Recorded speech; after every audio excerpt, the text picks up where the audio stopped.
For the first time ever, I am thrilled to say we have an official sponsor for the Dirt Talk podcast, and that's Ariat. I've worn Ariat boots on every job site I've visited over the years, traveling in them across 5 continents. More importantly, I have yet to find a single project where working folks, unlike me, are not wearing Ariat boots and workwear in every condition imaginable. And there's really good reason for that, and that's because it's phenomenal stuff. And the more I've learned about Ariat and the company, the more I've loved their brand. So with this, Ariat is offering any Dirt Talk listener 10% off their next Ariat order at ariat.com/dirttalk. That's 10% off boots, jeans, and workwear at ariat.com/dirttalk or at the link in this episode's description. With that, let's get to the show. We had a solar project in Texas, and it was one of our, I guess we had one in Arizona. But like when you start getting solar sites that are like 2,500 plus acres, Yeah. you can't even like fathom how big that is. Yeah. Like you'd be out on the site and they'd be like, oh, is that the end of the site over there? Like, no, like that's the end of this section. The end of the site's 3/4 mile past that. Yeah. And it's like, in most parts of the country, a big project is, a few hundred acres. And well, that's the irony of the solar though, is like how much land it takes. And you're scraping the land, scraping it all clean, and you're putting solar panels on it. And you can't have anything growing on that land ever because you don't want anything obstructing the panels. And it's, I'm fine with it. I just think it's super, it's like the environmentalists are super cool with that disrupting the environment, hugely disruptive to that part of the area, massive thousands and thousands of acres and per farm. But then mining, you can't disrupt it. And it's like, I'm of the opinion, listen, if it's in the middle of the desert, no one's there, then it furthers humanity. I'm all for disrupting a part of the desert for the sake of humanity. Like I'm on board with that. I think that's a fair trade, but it's a good call out. I think in the solar industry, they're trying to figure out the balance there. And like we did have solar projects that got delayed because of a tortoise or whatever in the desert. So it happens. Yeah. But generally, there's less, probably less negative opinion towards a solar project because it's seen as green. When but the irony is the only reason that you have it is because of the silica and all of that, all of the stuff that's mined. So and all solar panels are made in China. Yeah. So on and so forth. Yeah. But one of my first like big assignment when I was working for a contractor in Phoenix. Yeah. I'll leave names out of it. Yeah. But they needed to do, it was like a mandatory pre-bid meeting for a solar farm outside of Vegas. Okay. It's on your way to Utah. So if you drive out of Vegas on your way to Utah, it's on like the left side. It's a massive, it was like 200 megawatt, 300 megawatt, big solar farm. And they had a mandatory pre-bid. No one could go. And I was overhearing the conversation or something like that. And I was like, well, I can go. Like, I can go because I just saw it as like, well, they're going to pay me to drive up there. They're going to pay me to be there. They're going to pay me to drive home. Like, that's a lot of money. That's a lot. That's overtime. So I think I talked them into it or whatever it was. They gave me a company car. Yeah. They gave me a company gas card. And I was like, this was like my second year in college. I'd never had a company car or anything like that. I thought I was you just made it the coolest cat. And I stayed at some like really low-key hotel. I couldn't stay on the Strip, obviously, but I went to the Bellagio. I needed to see the fountains, first time in Vegas, and I drive out there, and you can't, like, it's right along the interstate, but you can't get there from the interstate. You had to go this I don't know if you guys had involvement in this project or not, but you had to go this access route, and it was a strict 10-mile-per-hour speed limit, and it must have been like 10 miles of road. So it took you an hour of crawling along 10 miles per hour because of the tortoises. And then you got there and you had to go through tortoise training. Like you didn't go through safety training. You went through tortoise training to be on site. And they had the tortoise fences. And it was like, if someone ran over one damn tortoise, the whole project shut down. so 10 miles per hour, you could not exceed that because if you hit a tortoise, everything stops. But then you go out to the site 631s just blowing and going, just moving dirt everywhere. And Yeah. Well, it's because they had to clear the site of all the tortoises. yeah. They biologists go out there, install the tortoise fence. they find the tortoises. Well, they install a fence so they can't get back into the site. Yeah, it's like 2-3 feet high. So the tortoises, they obviously can't get over it. I think if I remember, I think it goes into the ground too because tortoises dig. Yeah, they burrow. Yeah. Well, that's one. I don't know if you know people in Phoenix with tortoises as pets, but that's the problem. They don't realize like the burrow. They'll burrow under fences. Yeah. Well, I've had friends who get one and they think it's like the coolest thing, and then like a few years later they install artificial turf, and the next thing you know they have like a tortoise burrowing underneath their artificial turf. It's like sinking in places. Yeah. Well, and they get giant too. Oh yeah. We have a friend who has one. They're not close friends, but they have one. And like it just disappears in the winter, right? Because it burrows. Yeah, it goes underground. But it's like this big, like it's probably 30 pounds or something. Yeah, like it's big. Yeah. You can't hit the tortoises. The thing that's crazy though is about just like the sites being that big. Which alternative energy is one of the few places I've seen sites be that big. Like we did large data centers and stuff. I guess mines are that way. Yeah. But like wind. Like we did a project in Texas on wind, and I can't remember exactly the number, but it was like 88 miles of road or something. Yeah, we're going back out to the big project for Pattern in New Mexico next month. That job's crazy. Yeah, and that job has been around for a decade at least. Like we were chasing it. I've been gone. Well, I sold Blount almost over 4 years ago. Yeah, and we were chasing that for at least 5 or 6 years there. Well, and I think most of that power is ending up in Phoenix. Yeah, the transmission is SunZia, which runs from there into Phoenix. So I don't necessarily know that it's like going to be used in Phoenix, but it runs through Phoenix. I think a vast majority is going to be used in Phoenix. Yeah, is used in Phoenix. I think like the main customer base, if I'm not mistaken. I don't know. But we're going out there to see a turbine be assembled. That's cool. Which is super cool. Very excited about that. Yeah. And then we're going to go see the transmission line work with Quanta. Do you know what size turbines those are? I don't know. They're probably over 3 megawatts, but it'd be interesting. Yeah, but there's almost 1,000 of them. Yeah. Putting the blades, like getting the turbine up there is wild. Mm-hmm. But then putting the blades on is like crazy. Well, just how fast they do it and how big the blades are. It is so crazy. Just the logistics behind getting those blades from where they're manufactured overseas into typically, I think they come into Houston, and then they have to drive them all the way across the country to middle of nowhere, New Mexico. And then they have to get them from the road to the wind turbine, which is out in the middle of nowhere. Yeah. Just the whole thing. Yeah. Like every turbine project, like one of the things that you do is you do turning radiuses.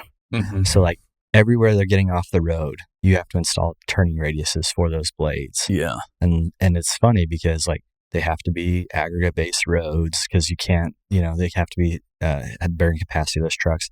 Like you'd be shocked how much AB goes down on these temporary turning radiuses. Yeah. Just to get those turbines in. Well, they've built, I know in some areas, because it's really hilly, like the radiuses are pretty enormous because the trailers are so big, but they've built the trailers that will the blade mounts to the trailer. Yeah. And then the trailer can lift the blade up and get around these radiuses that are a lot taller or a lot more, a lot tighter. Yeah. Because it just lifts the... Yeah. I've never had that on a project, but I've seen videos and it looks wild. I've only seen videos of it. I feel like it's a European thing. It probably is, but I imagine in like near Palm Springs, north of Palm Springs, there's some turbines there in the mountains. Yeah, that I wouldn't be surprised if they had to use something like that because it's pretty hilly terrain and pretty wild. I feel like that's one of the oldest wind farms in America. Palm Springs? Yeah. Probably. That's been there since I can remember. Yeah, the place I'm thinking of, I think it was called Tehachapi, but I can't remember. It's north of it. And it like, there's just like you're driving into these mountain range and you're like, how in the world do they get turbines and blades up here? I think that too with transmission lines. I'll look at transmission lines. I'm like, how did they get that there? How did they build that? How did they string the wires? The whole, just logistically, it's crazy work. So the helicopter company that I'm a partial owner in. So they do that. We have a contract with one of the utility providers, and we inspect lines. And then at times we also, when they're installing new transmission, we don't do it as much. Like there's companies who are set up only to pull wire. Yeah. We just do it every once in a while. Wow. It's so wild. What size helicopter do they use for? So they actually use a small helicopter. So like the MD-500 is the like most common helicopter that they do it with. And the part of the reason is they have what they call a side pull setup. So that has the setup so you can pull from the side of the helicopter. And so like the pilot can sit and he can look out his window as he pulls from the side. And so what they do is they pull basically almost like a mule tape. So like electricals. And they pull it through and they trip each one of the rollers within the tower. And I don't know all the like technical terms, but so they pull those, and then once they pull them, then that goes down, and then they can use that to actually pull the wire. Oh, yeah. So they're not actually flying the wire because it would weigh way too much for a helicopter. Okay, that makes sense, because I've seen the giant, like they'll use these machines that'll sit down on the ground and that'll pull the wire through because it has a lot more force. Correct. Giant spool, essentially. Yeah, that, and just like if you think about, those towers are far apart. And that wire is thick. Like an MD-500, I mean, it probably can only lift. I would be shocked if it could lift over 1,000 pounds. I'm pretty sure it can't. That makes sense. So that's how they do it. Yeah, that makes perfect sense. And that's just a wild industry. Like, well, those pilots and just that skill set. Yeah, it is nuts what those guys do, and how they'll just fly right up to the wires for the sake of inspection, and just how comfortable they are with flying around.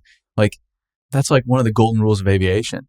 Don't go around, especially from a helicopter. Don't go around power lines, and they're just right up against the damn towers, power lines, with the guys hanging off the side, touching the damn power lines. It's just the whole thing. And then I've been watching every video I can find with the fires right now. Those helicopter pilots and those aircraft pilots, I can't get enough of those videos, what they do.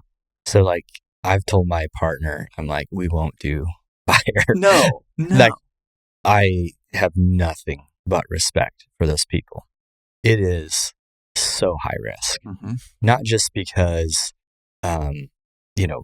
you're flying low to the ground with, in many cases, a suspended load of water that can move, like that, like they call it long lining, like just the idea of having a line below the helicopter introduces a whole new level of complexity. But the weather that is associated with a fire, like, it's wild. Well, the winds have been so bad; they've been grounded for a lot of it. Yeah, they just can't. They can't even fly. But like you think about like the thermals that are created just from heat. When it's the middle of the summer. Like imagine the thermals that are created when you're flying over a fire, and then like it's just wild. Like it's nothing but respect for them. Yeah, so cool. It looks like they're having fun. Like yes, yeah. Like, I know that might not be the case, but the way that they come in and dump the water, you're just like, that looks so cool. Well, I was you can listen to some of the communication channels from CAL FIRE. Yeah. And I was streaming it the other day. And what's so impressive is just how matter of fact, cool, calm, and collected these guys are. So I was listening to some of the helicopters talk back and forth with the, like, I don't know the terminology. I'm not a fucking pilot, but just how like the stuff they're talking about, it's just like these guys are in it right now. They're working the fire. They're doing what they're doing, but it's just another day at the office. As cool as cucumbers, these guys. Yeah. The whole thing is so impressive. I think you have to. It's like when we talk to like Rich Deviney or military Jocko guys. or his team or Nick Lavery, like they're talking about special forces, and like I think it's just if you don't stay calm and collected in those high stress environments, I don't think you're around to tell the stories. No. So I think you just kind of have to. Yeah. I speaking of Saudi Arabia, I ran into a guy at the airport not too long ago. He works as a heavy lift helicopter pilot out in Saudi Arabia. He lives in the States. He goes out there for 30 days at a time. 30 days on, 30 days off. And he's probably making, I don't even, A lot. a ridiculous amount of money. Yeah, I mean, a Skytrain or Skycrane pilot is getting paid pretty well. Yeah. And then if you're going to Saudi Number one. Arabia Yeah. to do it, I imagine quite well. Yeah. What are you seeing in the marketplace these days? Because you talk to like as many contractors as I do. Yeah, I mean, maybe not quite as many. I'm definitely not in Australia. Yeah. But in yeah. the US, in I the talk to a States, lot. Yeah. You know what's interesting? I think there was a lot of worry about, hey, what's going to happen With the election. with the election? Yeah. Yeah. I feel like now that the election has passed, and I don't know that would have necessarily mattered a whole lot who got elected. I think just that, like, we don't know, worried everybody. I think for the most part, people feel like the next 2 years are going to be pretty good. And I think most of the economic reports we're reading, we try to stay up on that here at BuildWitt. Most say like the next 2 years, things look pretty good.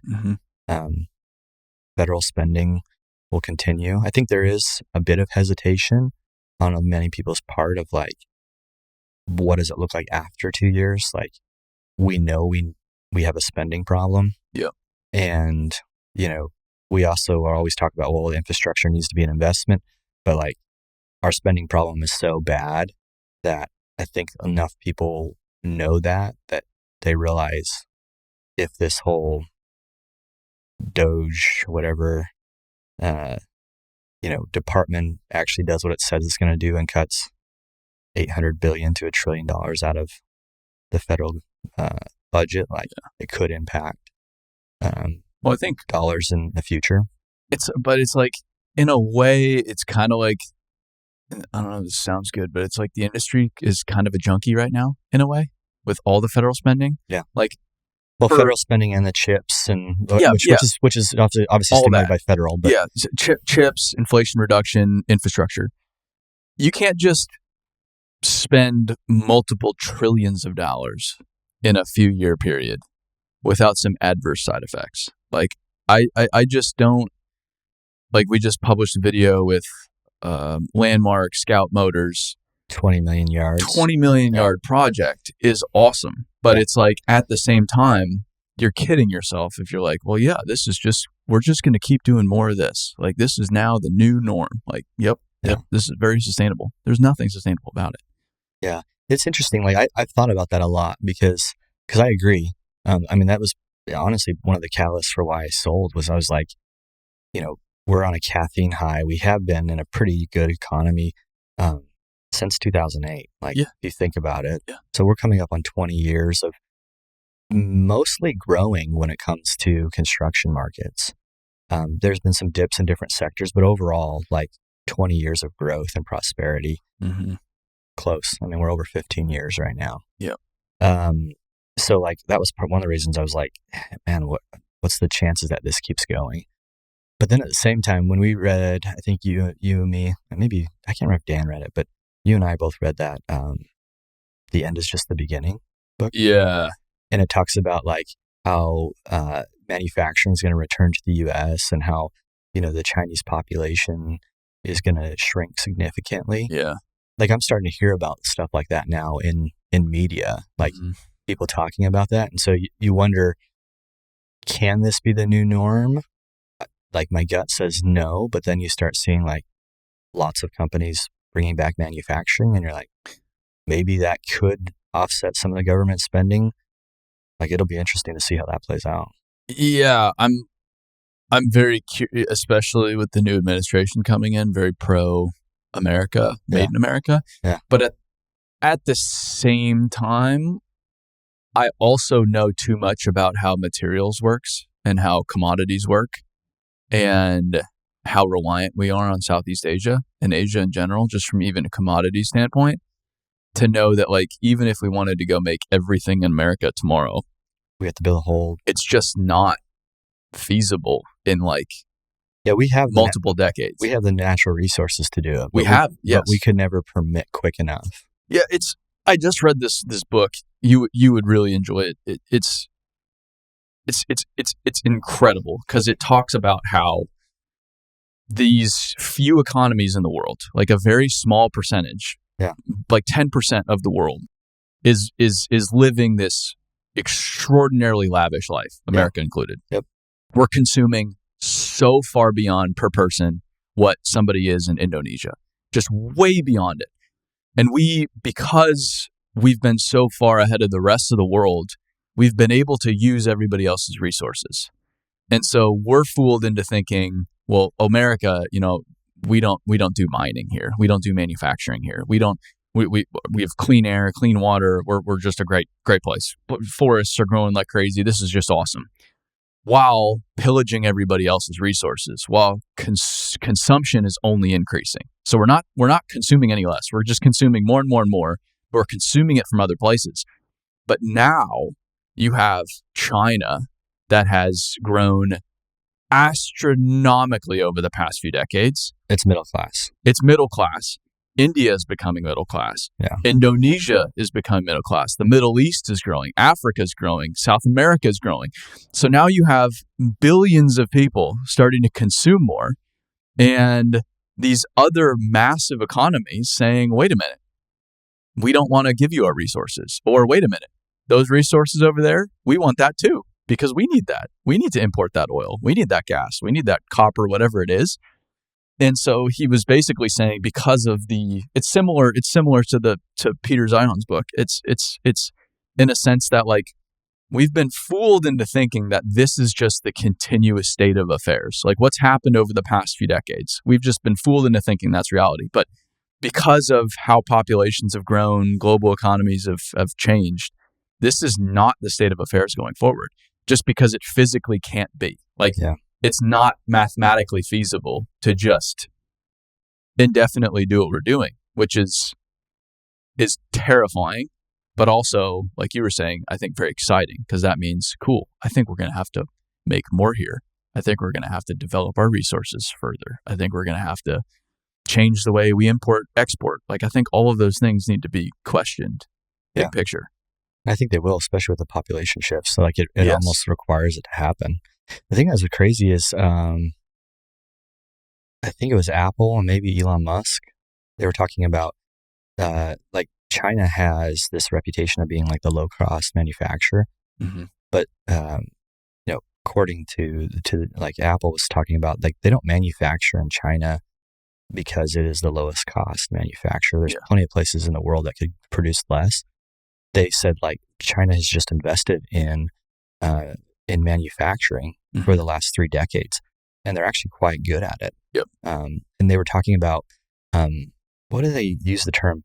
It was like mechanical engineers, but I don't think it was tooling engineers. That's what the term was.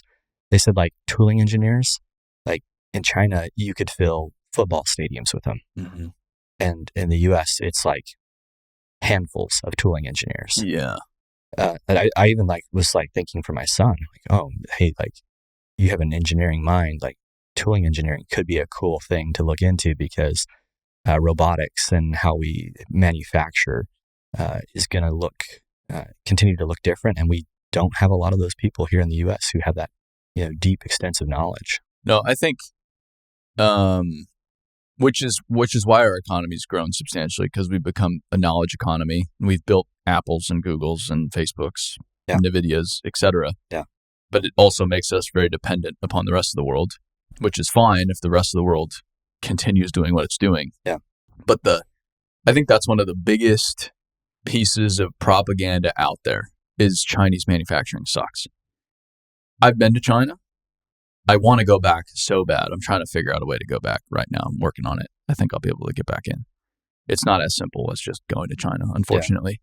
But it's a spectacular place. Everything about it is incredible. Yeah.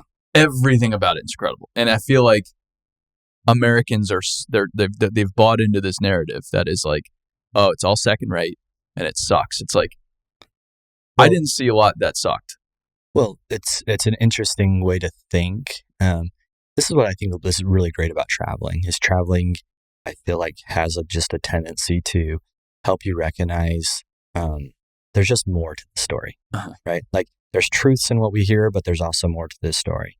But like, you look at the big OEMs, almost every one of them has at least one product line that's manufactured in China. Well, but even Caterpillar making their dozers in Peoria, they're not manufacturing the dozers. They're assembling dozers of components almost entirely from China. Yeah. Or Mexico or whatever, Mexico, right? Yeah, like Brazil. A lot of motors come through Mexico or Brazil. Yeah. Same thing, like I went to the Peterlee factory for haul trucks in England, and it's like, so those are being manufactured in England, but parts are coming from Asia, Germany, that kind of stuff. So it's very much a global manufacturing process. And like that book, I think it was that book, the Peter Zion book, like talks about genes.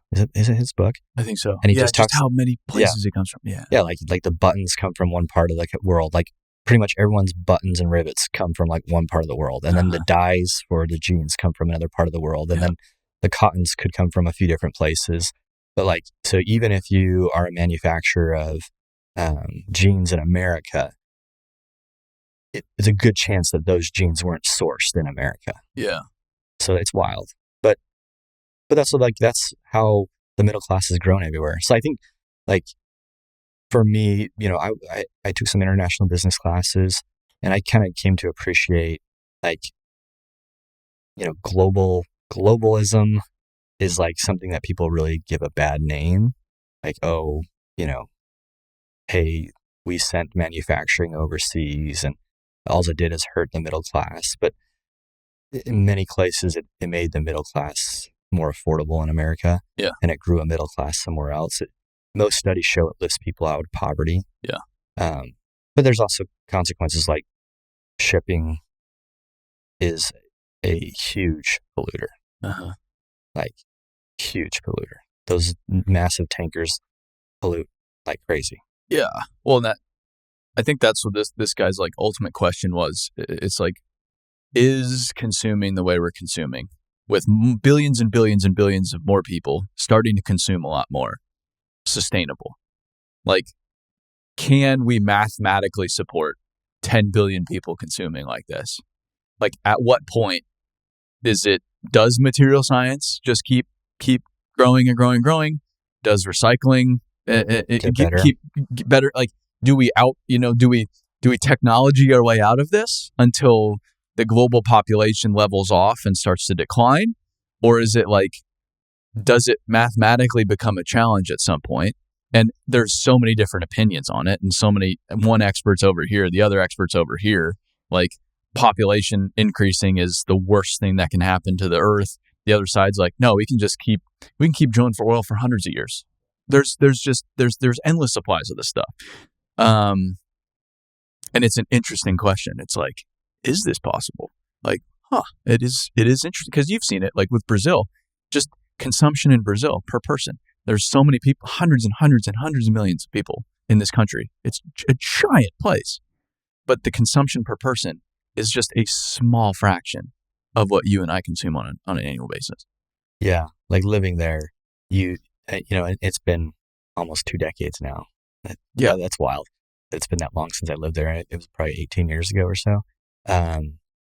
It was crazy, because you could be in one of the barrios of Rio, like Botafogo or Copacabana or Ipanema, like world-class destinations, Ferraris, Lamborghinis, everything that you would see in any, destination for the wealthy. Yeah. And then within like just 1 or 2 barrios over, you're in the most impoverished favelas in the world. Yeah. Where like consumption is a fraction, because they're eating beans and rice, and everybody wears Havana flip-flops because they can't afford shoes, and they wear them until they're actually wore out. Like, not like, we don't know what a pair of wore out shoes looks like.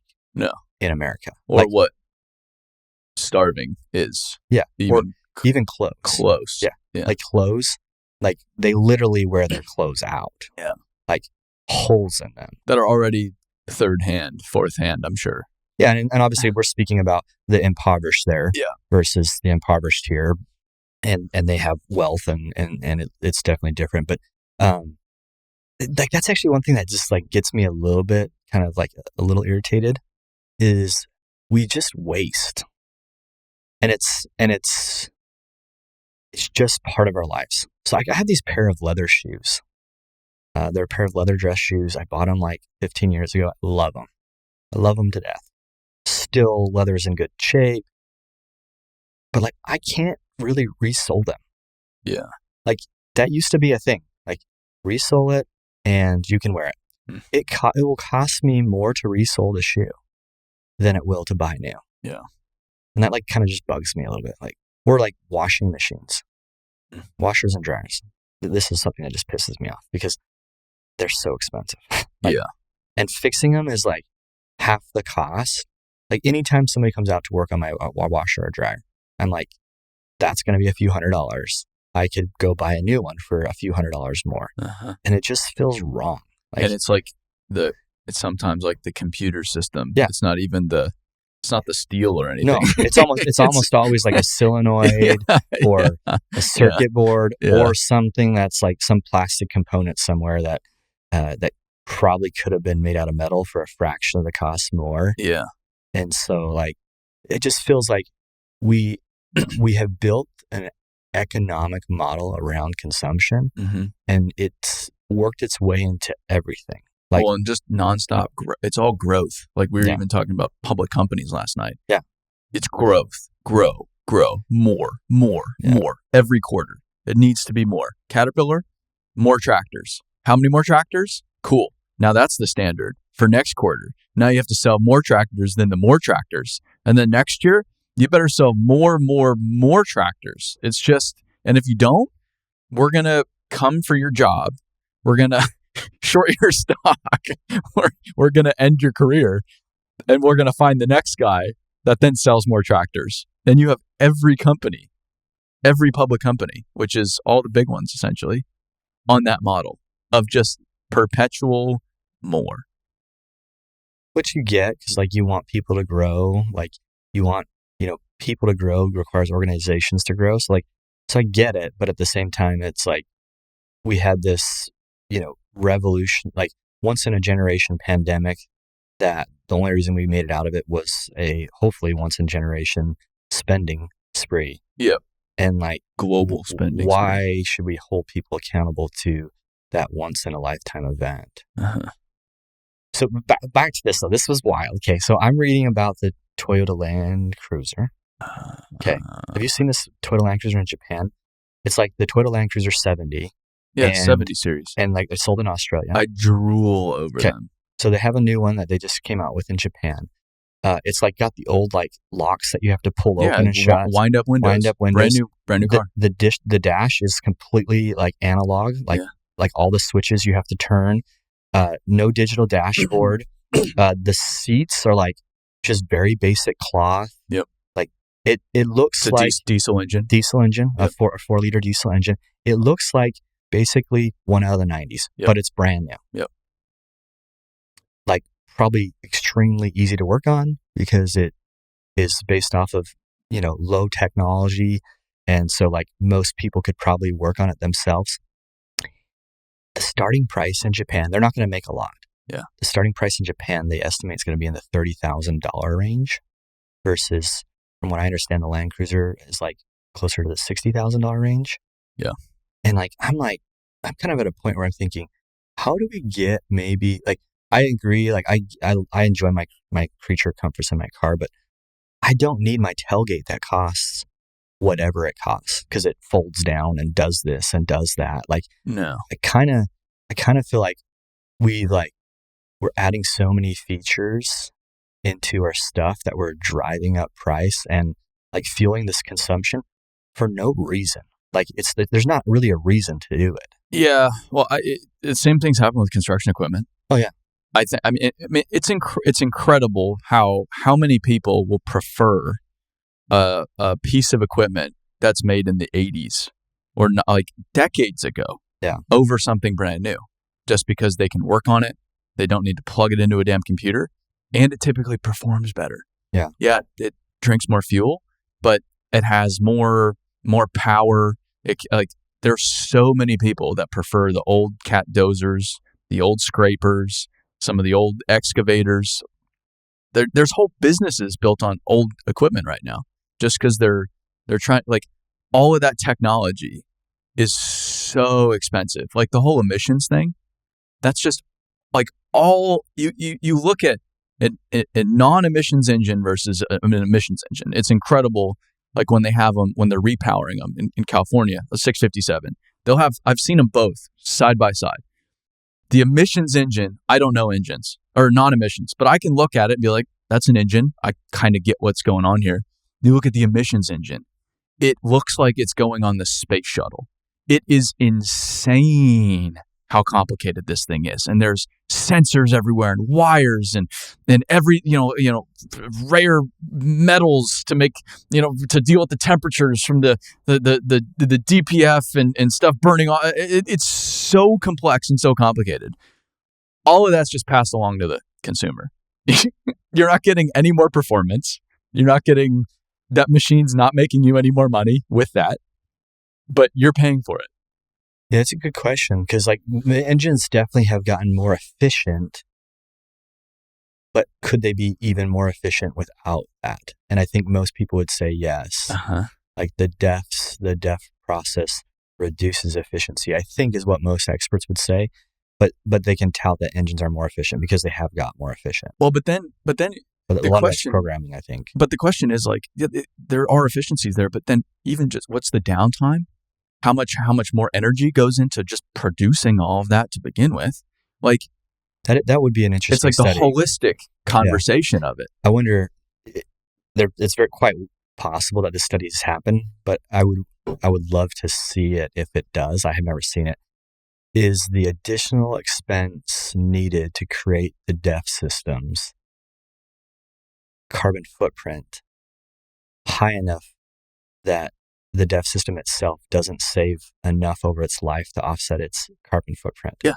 That'd be super interesting to see. Yeah. Then this guy's argument was like, he had a great example. He's an expert in forestry and wood. I mean, so he was like, all right, so we in the United States, we made the argument that, like, there's a spotted owl that was going extinct up in the Northeast. So we need to cut logging.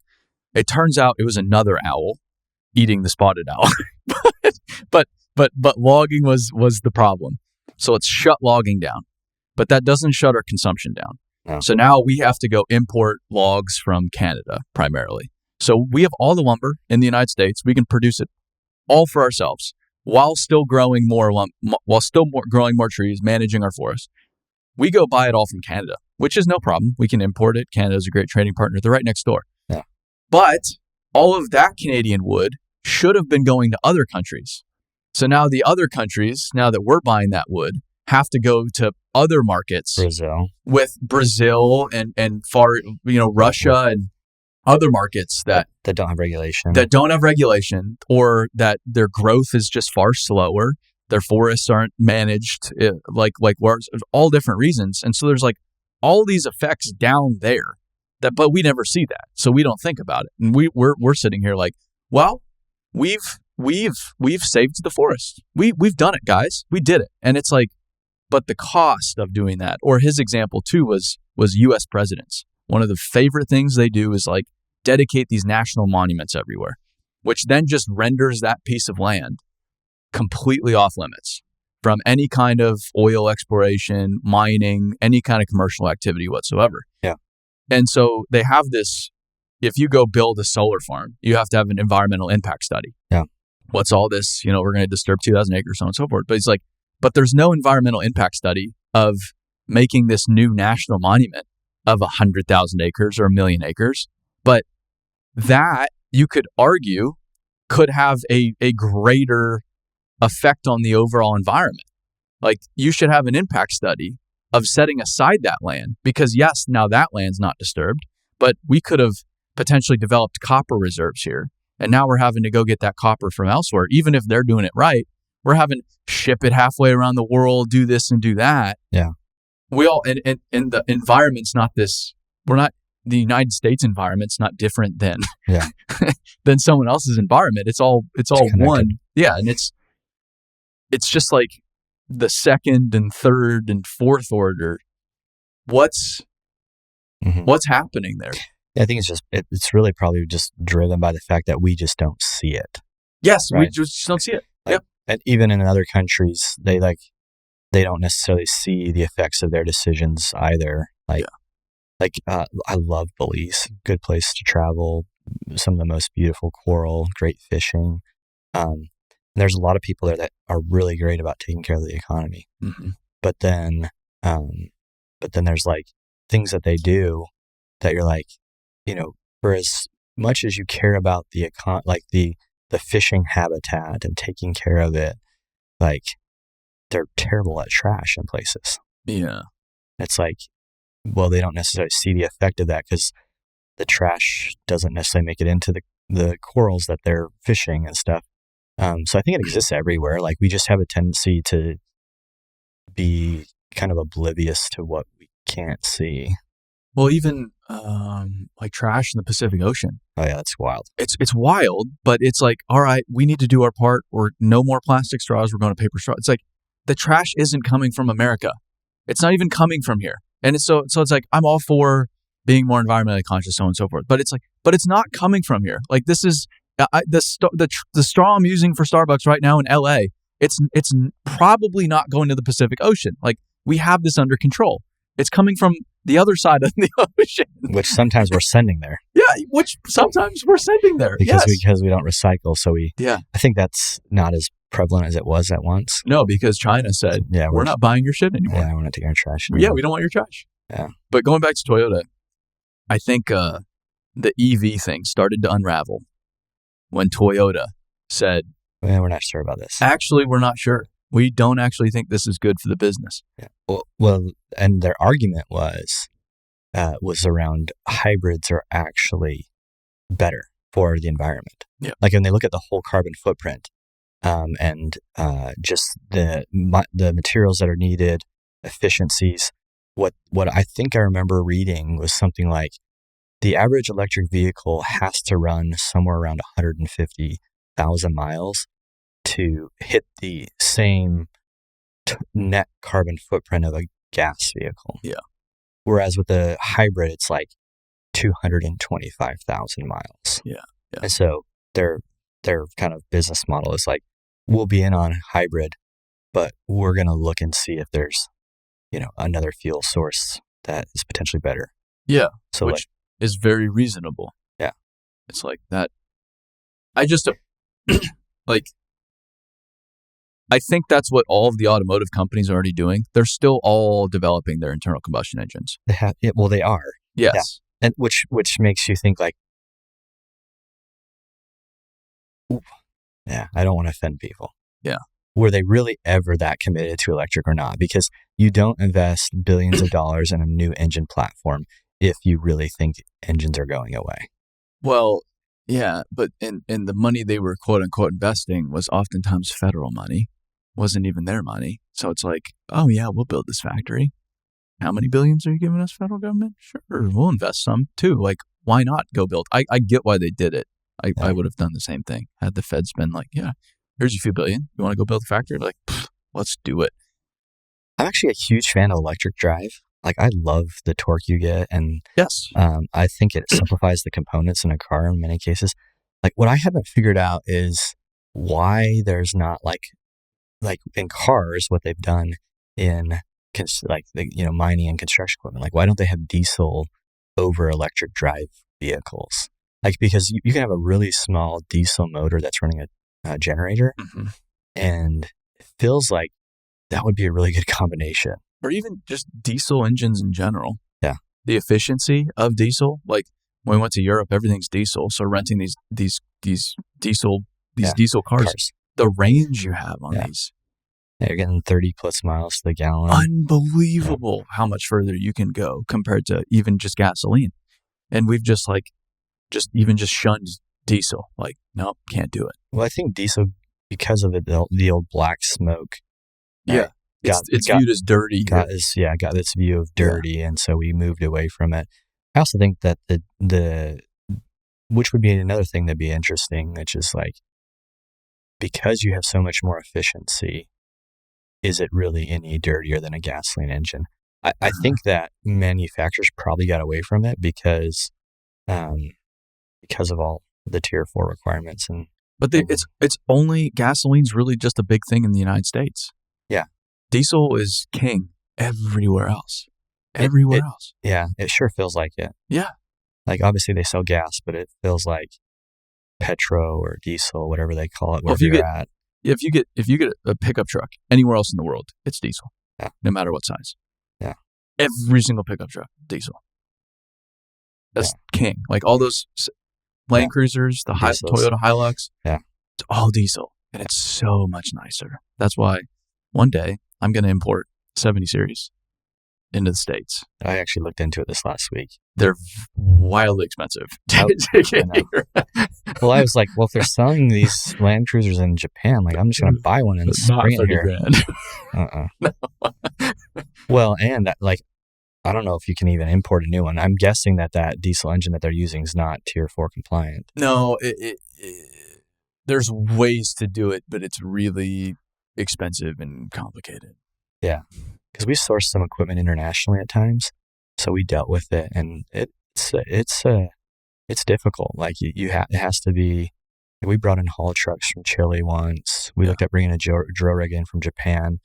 And it has to be before a certain year, or it has to have an EPA engine. Yeah. Which some of those, some of the manufacturers send those engines overseas, so like you can luck out. But and I'm all like, what I'm fine with is a company say, we're selling these engines here because it's per regulations and it's just more environmentally conscious. We're big fans of the environment. We want to save the earth. Who doesn't? You want to save the earth? I want to save the earth. Let's save the earth together. Let's do it. We're in this together. We got to spend a little bit of money, but we're going to do it. But then they're selling the non-emissions controls everywhere else to all over the rest of the world. And I get it. It's like, that's just business. That's how it works. That's how regulations work. But it's how disingenuous the messaging is. Or there's this one company that's very fixated on, and which is most of them, but I'm going to keep it as general as possible because I want to go see what they're doing because I'm curious about it. I want to see how it's working. So fixated on their carbon footprint. We're going net zero and we're doing it faster than anybody. Yeah. We're going net zero. But what they produce goes somewhere, and it is like the dirtiest process.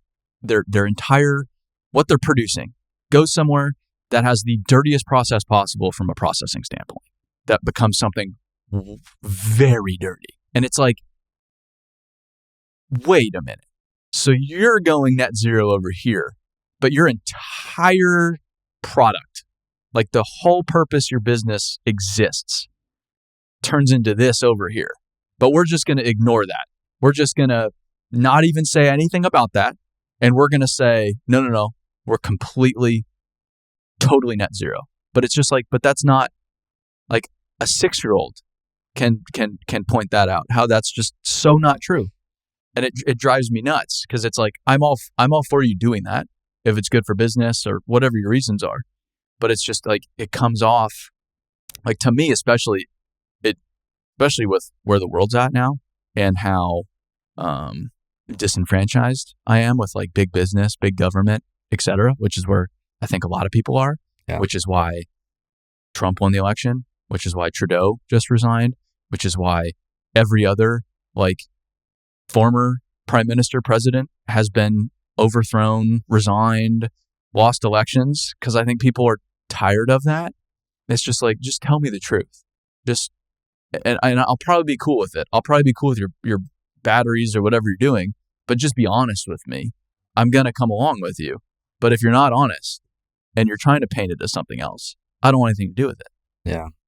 It's disingenuous. And that's when, like, we're doing a thing with Marcus Sheridan right now, right? And it's like, everything's built on trust.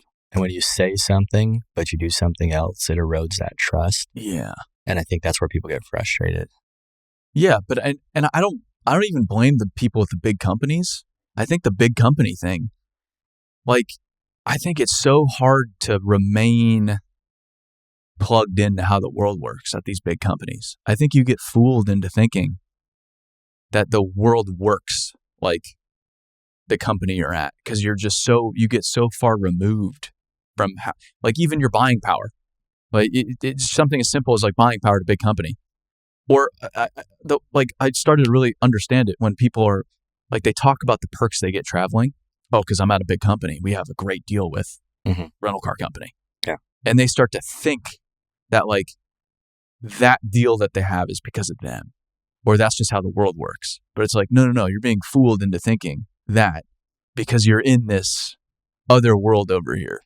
You're in this giant bubble that's not necessarily representative of reality.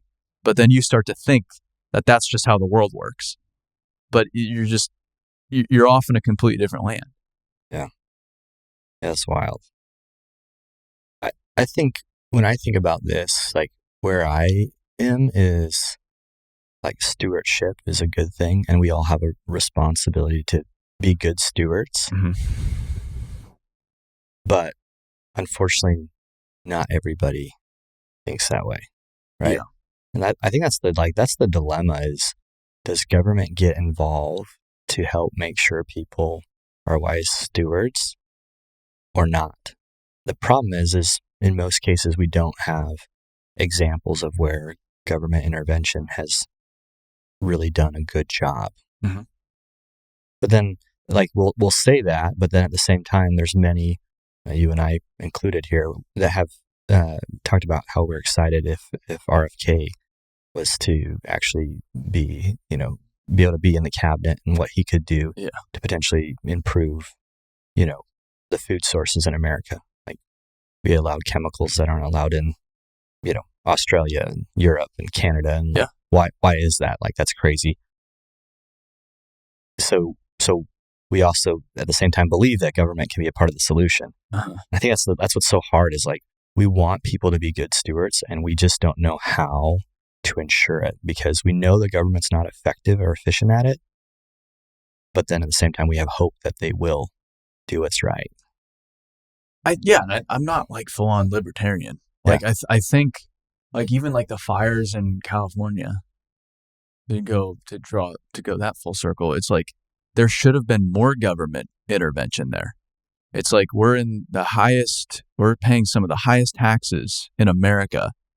We do expect the government to help us out when things go wrong, or to try to prevent some things from going wrong, or when they go wrong, to at least like express some sort of leadership and some sort of ownership or whatever it is. But it's like, even when stuff like that doesn't happen, there's so many things. But this is where, like, I think governments or the medical community, there's been so many big establishments that have just obliterated the trust that they have with the public over the past few years. But I think that's a really bad thing, because it's like now people are like, we don't need any government. It's like, no, we do. Or like, I'm never going to the doctor ever again. It's like, I don't know if that's good. Like, I don't think that's good. Or even like my mentality with vaccines, it's like, I don't trust this at all anymore. But then I have to catch myself. I'm like, no, I mean, some vaccines are probably pretty good. Like, I think this is actually a good thing. Like, maybe the middle ground is probably, but we just, after you get pushed so far in one direction, it's so easy to just be like, screw all government. I hate the government. The government's the worst. And I see it with so many people online right now. The government's just terrible, this and that. But we went to like North Carolina. Everybody there with branch civil, super complimentary of the government. They're like, we could not be doing this without the government. But then everybody online that hasn't been there is just like, screw the government. They only gave those people $700 while they're sending hundreds of billions of dollars to Ukraine, this and that. It's like, yeah, that point's valid, but that's not true. Like, the government's still been there. Local government, state government, like, there's a lot of government that's been very supportive of that community, getting the community back on its feet. But we've just been pushed so far in one direction. We're just like, just throw our hands up. Screw it.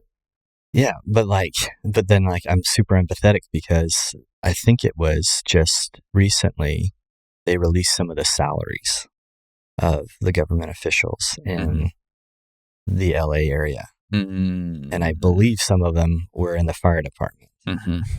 And like total compensation with their base pay and their overtime and then like other things was like north of $400,000 or $500,000. Wow. And so you see like this bureaucratic system that's allowing for people to enrich their lives, like more so than we expect. I think most of us want firefighters, police officers, teachers to have a good wage. Yeah. But we also all recognize the benefit for being a public servant is a pension. And you and I don't have that. Sure. We don't have that guarantee. We only get to retire if we save enough. Yeah. You know, like that's it. Like we have to make this business work so we can save enough so we can retire one day. And there's a trade-off for that. Yep. But I think so many people have gotten good at kind of gaming the system for their own enrichment that leads to some of that mistrust. Because we don't hear the story about the hundreds of people or hundreds of thousands of people who just do what they're supposed to. Yeah. What's sensational is the people who make $400,000, $500,000, $600,000 in government, and it sows mistrust with those entities. But that and that's what's that's the bummer to me is like right now there's so many people throwing stones at like LA County Fire Department, CAL FIRE, so on, these fire agencies, while the fire's still going on. Yeah. Like fire's still burning. Like could we let's just get it out, and then by all means throw stones if you want, but it's like 99%, 99 point whatever percent of these people are just hardworking people serving their communities, just trying to make a difference. Yeah. Yeah, it's crazy. Like I was even watching, there was an interview with the mayor. Is it the mayor? Yeah, the mayor of LA. Yeah. Obviously she's getting roasted. She is. Her job is... And I'm not on any side of this because I don't know enough. Yeah. But I thought it was interesting. Two observations. One, the reporter was insistent on her saying it was her failure. Yeah. Just absolutely imperative. She said something like, some PR person probably put together a statement that was very vanilla. It was like, we are doing everything we can right now to help the public. Yeah. And when this is over, we will do a full investigation to understand where we fell short and what we can do better. Which, very PR, but at the same time, very reasonable. Yeah. Like you're managing a crisis. What else can you say? Yeah. What else are you going to say? So like, I thought it was unreasonable by the reporter to just insist on her, saying that. At the same time, I feel like, you think about Jocko and his extreme ownership principles. I actually feel like she would have just benefited from somebody not giving her advice about saying like, we can do better. Yeah. Like, I think if she would have just got at the podium and said, clearly there's things we can improve. And I personally have things to work on. I don't know what they are currently. We're going to manage this crisis the best we can. And I can assure you, I will be accountable to this city, to these people, and let you know everything that I could have done better. And I will give you my commitment to improve on them and what that plan is. Yeah. Why can't we say that? Yeah, she was out of the country getting roasted about that. Hey, shouldn't have been out of the country. That was, for whatever reason, I got back as quickly as I could. And we're here on the ground now. Let's focus on getting this under control. Yeah. Then we'll go on down the road. It's just this is a situation that's been really interesting to watch because I have some insider knowledge. Yeah, because you know some of those people there. I know some of the people there. Yeah. I've been involved in fire cleanup in California before. I watched the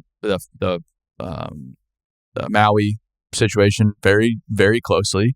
And just, to see it like this is, so was there some wild negligence? Yeah, there's some stuff that doesn't look very good, but it's also a natural disaster. It's like people are acting like it's the it was like her fireworks party happened. Like she deliberately had her fireworks party on like the driest, windiest day of the year. And like it's the mayor's fault, or like I am by no means a Newsom fan, but it's the governor of California. It's solely his fault. I was listening to an interview and they were just like kind of just saying it's the government's fault. It's like, okay, like, yeah, there are some valid points. Like, should this reservoir have been full? Yes. Like, should they have warned people because they knew this was going to happen or knew this was very likely? Yeah. But, so on and so forth. But at the same time, it's a natural disaster. It's a fire. Like, fire is uncontrollable. Weather, uncontrollable. Like, 100-mile-per-hour winds. Like, you can only do so much. And, like, understanding how firefighting works, like, once it gets out of hand, you have to almost just let it run its course. Like, we have this belief that's like, well, if fire gets out of hand, like as soon as the fire department comes, they're able to get it under control and contain. It's like, no, that's not how 100-mile-an-hour winds work. That's not how Santa Ana's work in these valleys with these dry conditions. It's like the fire's going to go where it wants to go. Well, and like people don't realize like 80 to 100-mile-an-hour winds means the fire can move 80 to 100 miles an hour. Yes. Like the fire can move as fast as the wind will blow it. Yeah. It's wild. We've actually helped put out, when we owned Blount, we helped put out some fires that would start in the desert. We'd happen to be, nearby, and we'd have water pools and, motor graders, and cutting fire lines. You can do pretty quick in both of those. Mm-hmm. But there was a few times where like some of our guys got in pretty sketchy positions because you just are surprised by how quick it can move. Mm-hmm. Like it can move so fast. Yeah. Even like the people who are talking about like how dare these hydrants run out of water.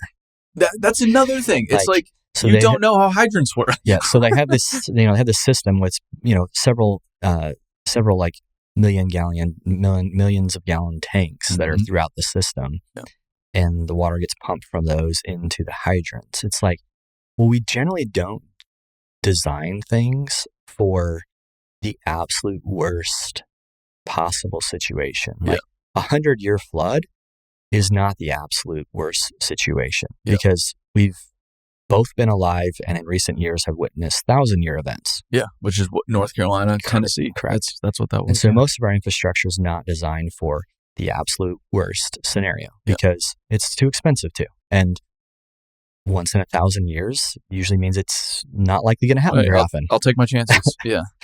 So like this fire event is probably something that's not going to happen very often. And you don't necessarily design infrastructure around, hey, we're going to need to draw water from every fire hydrant in this system. For weeks. For even days. Yeah. Like it's not something you necessarily think about.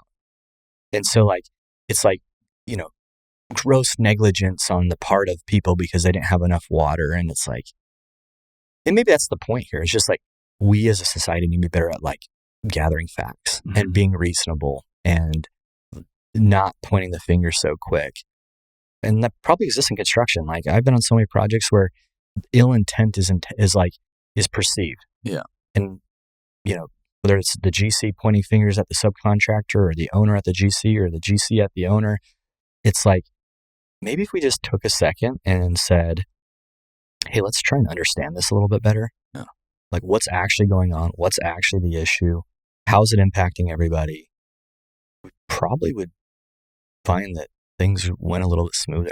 Oh, we've had to say that a bunch, even at the company here. It's just assume positive intent.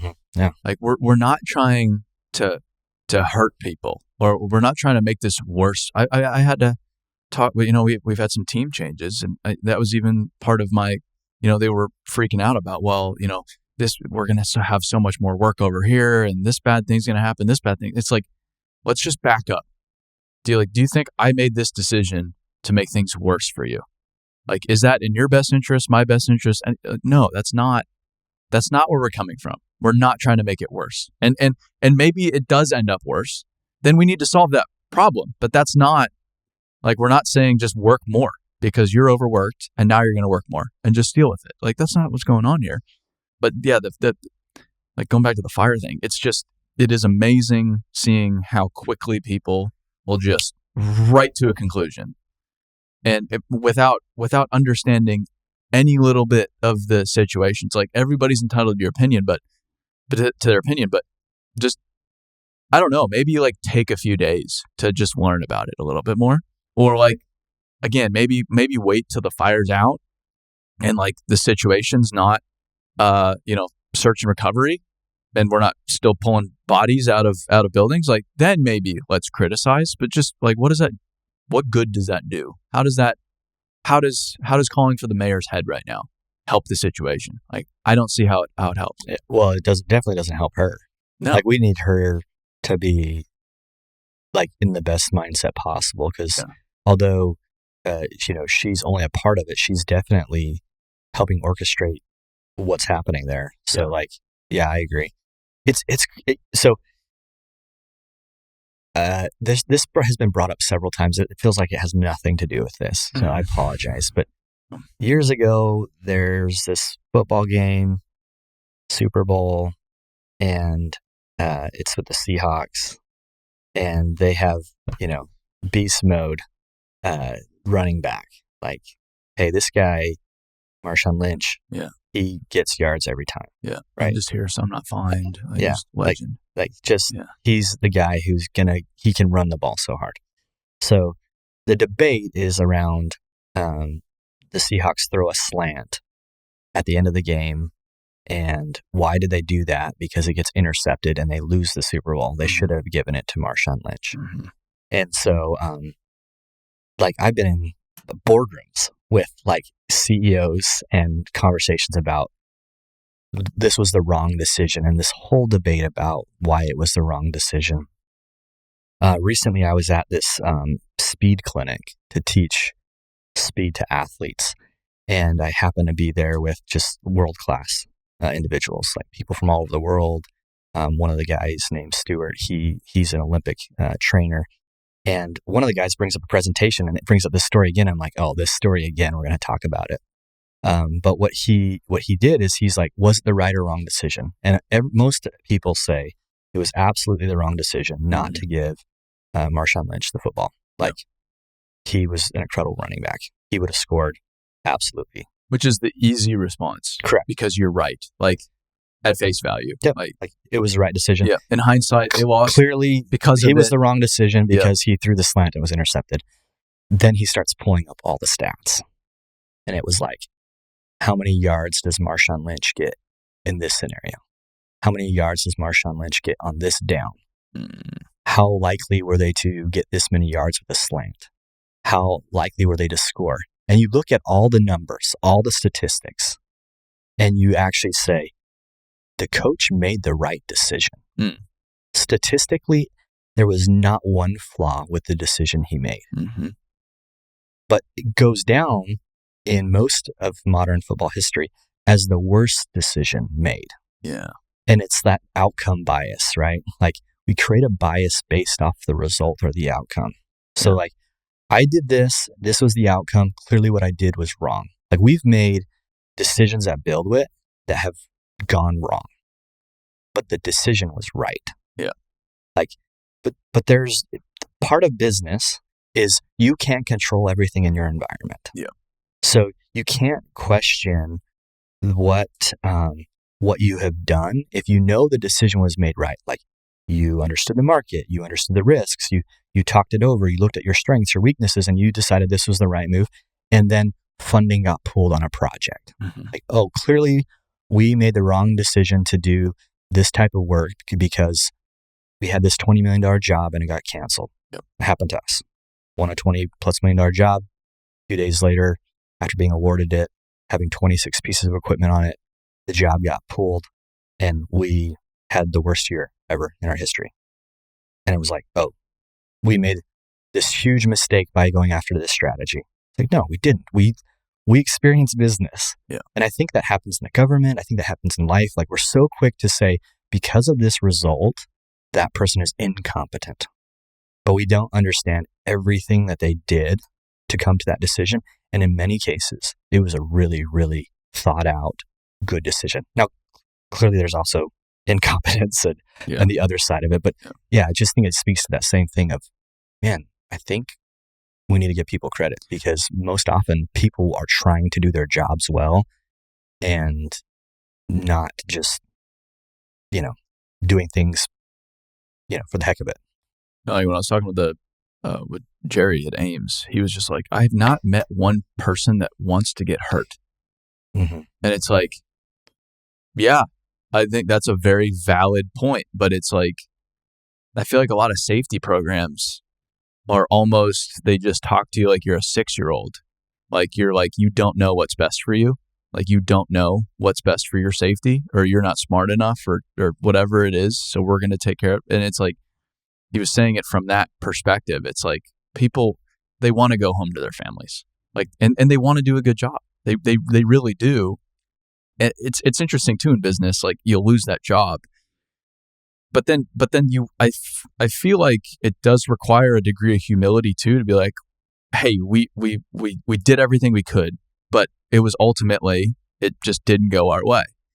But I see a lot of people, especially in this world, big egos, like then just like double down on it and like, no, we won this job. You can't pull it from us. We're going to see you in court. And they just go so far. They don't have the awareness to just back up and say, hey, we had all the information. We made this call. It ultimately turned out to be the wrong call.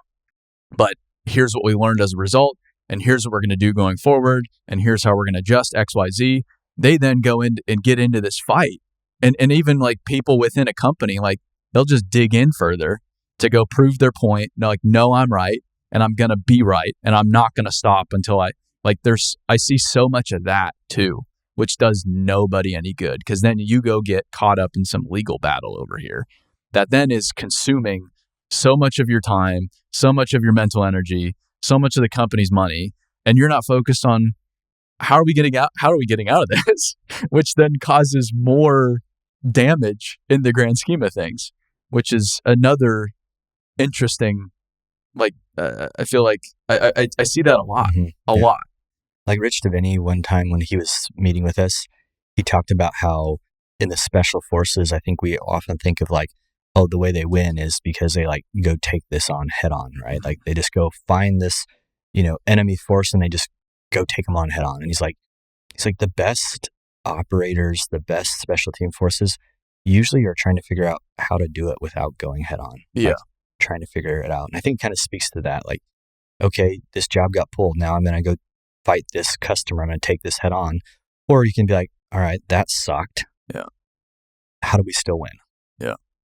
Okay, well, if we can salvage a relationship when this job comes back, they'll probably be empathetic to us. Mm-hmm. So how do we keep this relationship good? And we just lost a ton of work. Mm-hmm. How can we replace it? How can we replace it quickly? In my case, we did replace it and we did replace it quickly, but we didn't replace it wisely. Mm-mm. So it was lower margin work, schedules, and it led to the worst year of my life. That then you end up paying for. It was terrible. Yeah.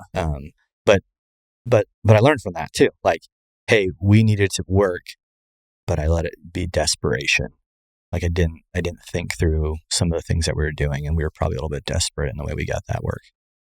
It's going to back to like the Seahawks call too. It's interesting how quickly people criticize.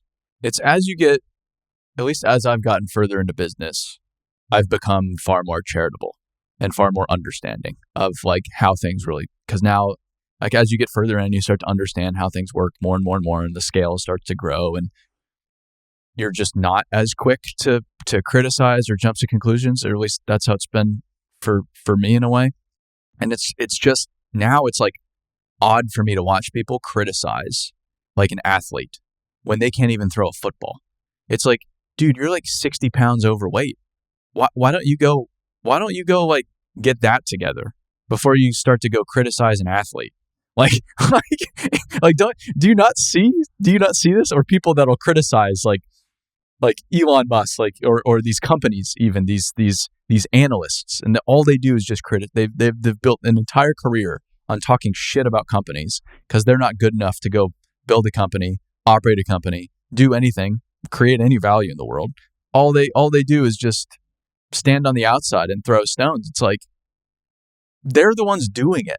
They're the ones creating value. Like, how could I go say Elon Musk is an idiot? Like, the guy has rocket ships and he's building tunnels and he's doing Neuralink, and he has Tesla. He's bringing internet to the world. Like, okay, does he say some ridiculous shit? 100%. He says some wild stuff that oftentimes is like, that's ridiculous. But I'm not going to sit here and say like, well, he's just like the worst CEO ever. Like he doesn't know what he's doing. I don't know. Like he kind of knows what he's doing. I think there's a lot of evidence to suggest, and that's like, who am I to even comment on his business situation? It's like, I'm just not in that place. I think that's the Dunning-Kruger effect, right? Yeah. Like that's exactly what it is. The people who have the least experience are often the ones who criticize the quickest because they don't know what it takes. Yeah. And I think that's where like you get into that valley of the Dunning-Kruger effect, and you go through like tough things in business, tough things in life, and you're starting to climb your way out. I think you can look back and start to extend a lot more grace because you realize like what it's like. Like you're a new guy on a job site. Mm-hmm. You're young, you're talented as an operator. It's so easy as a 20-something-year-old to be like, dude, this foreman is an idiot. Yeah. Yeah. Like, this guy's no idea what he's doing. Yeah. It's just easy to do. Yep. Because you don't understand like how hard it is to make sure that your cost is in on your time card, and making sure it's going to the right accounts, and dealing with all of these different personalities, and you're not even deadline Friday, and you're not even aware like, oh, he's over here mentoring this person whose wife just left him. Yep. Like you're oblivious to all of that. Like it's easy to do as a young person, and I think just being like, if you can be aware as a young person, and that could be literally young, or it could be new and acquiring a certain skill. Yeah. Those around you who have that skill or have been in that industry for a long period of time, probably extend them some grace, and hopefully they'll do the same, because there's just value wherever you're at in that curve. Like that excitement and ambition you have as a young person, like if you're a good foreman, you're like, how do I bridle that? Mm-hmm. How do I bring that excitement, that to the crew? But hopefully if you're a young person in the industry, like you're like, hey, how can I take some of the wisdom? Like, how do I ask good questions? So when the foreman says, no, we're not going to do that today. Like, how do I ask a question the right way that he knows that I want to understand why? Yeah. And I think it's the question and it's the intent of the question too. Yeah. Like on construction sites, I see this on the internet all the time, but I've never met a really good superintendent, company owner, operator.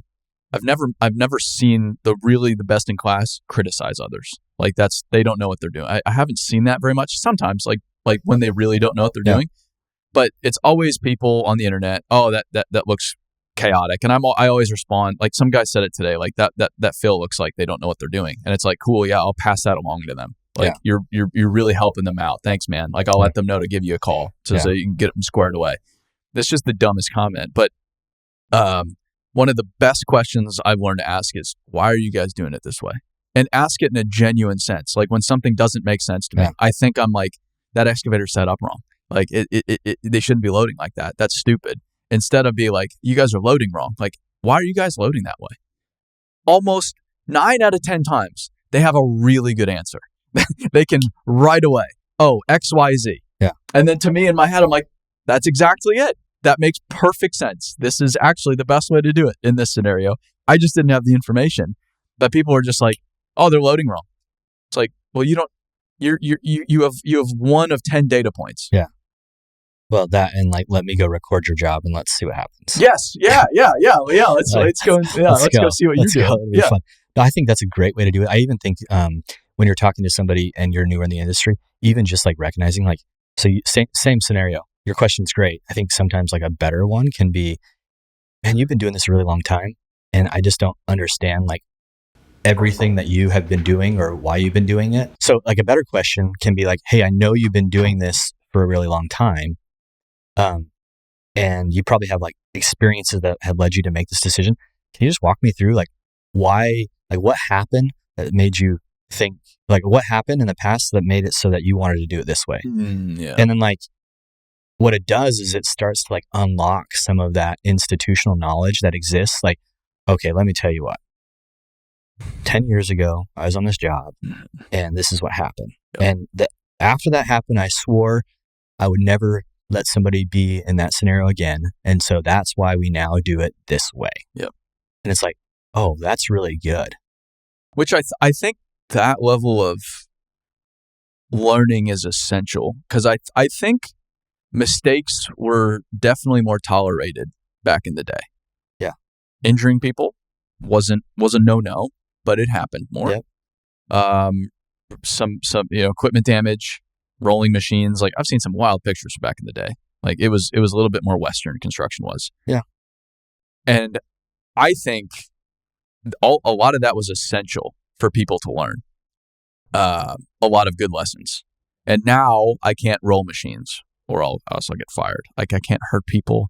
I can't do a lot of things that could have happened back in the day, like situations that might have happened. Or like, I can't even just get into machines now and try stuff out. Like, it's just, there's... Which that was the expectation. Was like, oh, you want to learn the equipment? After we get done off shift, you can run it for 2 hours. Just get in it. Yeah. Just everyone's going to leave. Get in it. Don't kill yourself. Yeah. Everyone's going to leave and you can go run it for 2 hours. Yep. Which is what I did years ago too.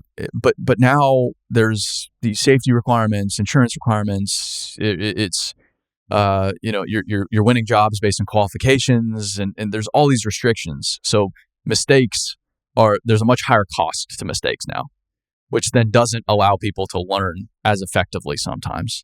But that's not the only way to learn. Like, you don't have to go make those mistakes. If this next generation can more effectively learn from the past generation on what mistakes they made and why, you don't have to go make those yourself. And we can't make those ourselves. So, but I think we can still learn from that.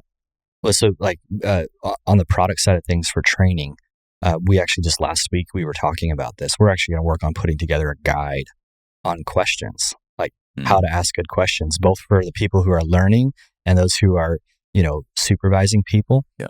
Because like BuildWitt training, I think sometimes we get people who buy BuildWitt training and they're like, now I have a training program, the end. And it's like, no. Yeah. Now you have a tool to help make training easier and to help frequency be higher, like do it every day. Yeah. But this is just a part of it. And like, people probably got tired of hearing you say this, but like, questions to me is like the secret to unlocking. Like, you can watch a 3 to 5 minute micro training and you're going to learn something. But if after you watch that video, I say like, hey, Aaron, I know you're kind of new to the industry. Would you mind sharing with us what you learned today? And you share what you learned. And now all of a sudden you're having to repeat what you learned, your key points. And then if I now say, dude, that's awesome. Harrison, you've been doing this for 20 years. What would you add to what he just said? Yeah. Like what if you were to say, what's one more thing that's really important around that topic, what would it be? And Harrison says it. And then maybe I do one follow-up question. Like, do you have a story of how you learned that? Yeah. Like, boom, all of a sudden we went from, I watched your micro training to, you taught me what you learned. He taught you something that he's learned, and he told you a story as to why he learned it and why it's important. And now in 10 minutes, we did that every day. We've elevated the learning in our organization substantially. Well, and we've made our toolbox talks 100 times more effective. Yeah. Instead of the exact same thing every single day. And if you just stack up that one little bit of knowledge, that one little bit of learning, 10 minutes every day, 5 minutes every day, like we talk about, it becomes huge over a 1 year period. Well, and I think sometimes safety is I've reflected on this. Like, I have clearly made safety violations in my career. Yep. Most definitely. Mm-hmm. I remember one time I climbed in a trench and it was like close to 6 feet high. Yeah. And luckily I had somebody call me out on it. I don't believe anybody that says they haven't made a safety mistake. Okay. But like, I thought to myself, like, I know I shouldn't do that. Why did I? Why did I? Well, it's because ground's pretty good in Arizona. Mm-hmm. And I made some risk assessment, which was like, that person needs help clearly right now. And if I jump into the trench, I'm the owner of the company and nothing's probably going to happen to me. But if it is, like, it's me, sure, I'll go do it. Yeah. And it was the wrong decision. Like, shame on me. But then I was like, clearly I say I know I shouldn't do it, but I clearly don't believe the risk is that high. Like, because I want to go home. Mm-hmm. Like, I want to see my family. I don't want the idea of my family being at my funeral. That's not something that sits well with me. Mm-hmm. So, like, where I kind of like come back to is we don't want to get hurt, but if we're making decisions that we know have risk, we must not truly understand the risk. No. And so, like, when you talk about toolbox talks, I think like same thing.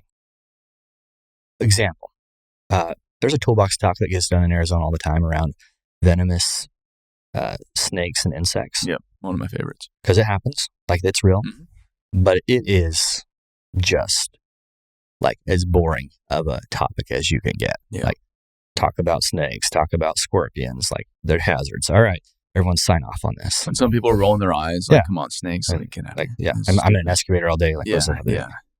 Like, how cool, not necessarily cool, but how much more impactful would it be if you're like, hey, today we're going to talk about snakes. Has anyone here ever been bitten by a snake or a scorpion? Or seen one on a job site? Yeah, or seen one on a job site? Yeah. Get a story or two.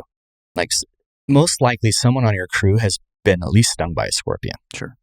Or knows somebody. Yeah. Like, does anyone here know anybody who's been stung or bitten by a poisonous snake? Just one or two people raise their hands. What did that look like? Like, if someone's seen a snake bite, like, dude, it was gnarly. Yeah. Like, it was bad. Yeah. Did the person tell you how bad it hurt? Oh, they said it was like the worst thing they've ever felt. Mm-hmm. Was it scary at any point? Yeah, they were in the middle of the desert and they weren't sure they were going to make it. Yeah. Like, that's why we're talking about this today. I know I know we're around poisonous insects all the time and snakes, and maybe sometimes it doesn't seem like a big deal. But today we're going to be in that mesquite grove over there, cutting down trees. And I don't want any of you guys to have to experience that. So if you're going to be over there, you have to wear snake chaps. Yeah. I know they're hot. I know it's the middle of summer. But none of us want to stop the day and try and rush you to the hospital and think about you not making it or you losing a leg or having a heart attack. It's not something we want. So all of a sudden I went from like just checking a box to like, oh crap, like this is a real risk and there's real consequences and these people probably care about me. No, the snake thing's a perfect example because I grew up in Arizona whole life. Yeah. I didn't really think about snakes. I'm like, yeah, they're around, but you don't really see them. And it's like, I'm on a job site. We're moving the earth. Like, snakes are going to be around. But then I really, when I went to work for Markham, the foreman told me a story about how the snakes a mechanic went around to work on the can of a scraper. The snakes will come up on the machine, especially when it starts to get cold because the machine's warm and they like to get the warmth. Mechanic came around and got nabbed by the snake because the snake was in the machine. It's like, oh, I didn't even think of that. Like, that story, just immediate connection. And then I was at a Rummel project. Big safety meeting. They do some of the best safety meetings I've been around in the industry by a mile. And we wrapped up. We were new to the site, obviously. So one of the guys, not even the foreman, came over to us and he said, hey, just so you guys are aware, we've been moving some trees out of the way. We have seen some snakes out here. I don't want you guys to get messed up by one of these snakes. I know you know how it goes. So just be really careful with going around these piles of brush because there are snakes out here. We've seen them. We don't want you guys to get hurt as a result. And you felt like you were really cared for. Like, wow, this guy actually cares about me. He identified that we're new. He didn't need to say anything. We would have just checked snake box. Yeah, snakes, whatever. But even just that degree of care, it's like, oh, it just drives home the point so much more clearly than there's snakes. Watch out. Yeah, that's so good. Yeah. I think even just maybe the other thing on safety meetings is like you think about a mission brief and like these special teams and I know like some people get tired of hearing this, like, oh, this is like the special forces. Obviously, it's very different, but a lot of people relate to the military and JOCO and those types of people. And you think like when they go into a mission, they're like pre-mission brief is really, really important because it's life or death. Mm-hmm. The reality is this construction is life or death. Mm-hmm. Like we still have, and whether that's mental health or physical health or, the things that they're actually doing out on the job, there is risk. Yeah. If somebody can help, we're talking about this with Marcus Sheridan today, like the importance of energy. Like if you're a foreman or a superintendent, if you come into that meeting with the energy of, okay, today we're going to talk about, that's the energy that's going to go through that whole meeting. Yeah. Like you can control that by saying, hey man, today we're going to talk about something that can seem, maybe not that important. And we're going to talk about struck bys. But before we do, does anybody here know anybody who's been hit by a piece of equipment or run over by a piece of equipment? And like, if you're a foreman, you probably know somebody. Like I was around long enough. I know people. Yeah. And it's like, let's just talk about that real quick. Like, oh yeah, that person got ran over. Like they got ran over by a car. Yeah. They were working, like, there's tons of stories. So just know, not only can you use questions, but just be aware your energy as a leader leading a safety meeting is infectious. And if you come in like, oh, this is just another meeting, it's going to definitely carry into that meeting. And it'll be just another meeting. Yeah. And it won't be as effective as it could be. Yeah. Well, I'm about to pee my pants. Yep. So we'll call it a day here. Awesome. But I feel like, yeah, it was a lot of nonsense and then we got some good stuff. So we got there eventually. Got there. Cool. Well, thanks for stopping by.